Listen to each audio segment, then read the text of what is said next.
台湾话艺术水阁好，国情解说两句啊，含你做参考。解文说字。好朋友，台湾话数字对一小甲十，拄啊，敢若7一音尔，剩的拢2音。1甲72音，2甲2嘛2音，搁来3甲3嘛2音。汉文音甲白话音来分，应用就加真丰富。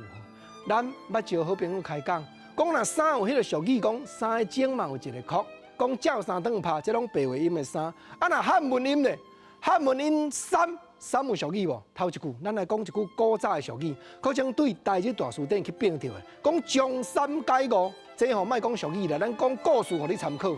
咱知影讲清朝康熙君要传雍正，雍正还未继位的时阵，伊排第4个，第4太子，拢伫民间交配一寡陪贼，竟然有法度叫江湖人背起你到清朝皇宫的牌匾后壁偷摕康熙君的诏书，到底皇帝位要传互谁？结果踢开一个看着惊，要传互14皇子，要传互14小弟呢。即马排第4个太子雍正君看到就讲，袂使爱甲偷改。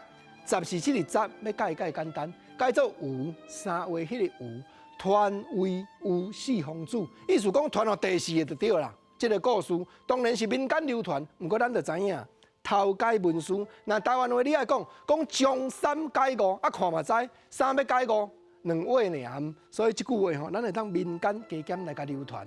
不过偷改文书这改歹，啊另外一款吼。伊无甲你偷改啦，伊讲话吼，互你上东上西啦，讲迄个双面刀诡应付的话，这边听嘛感觉有理，迄边听嘛感觉有理。俗语话讲叫做三观两意，就是讲一句话3面听应用拢会行，三观两意。安尼讲，咱一听，形象就浮在眼前，就真知影讲，这个人讲话是要足侪人拢有满足伊心头的期待，毋过实际意思伊无表明。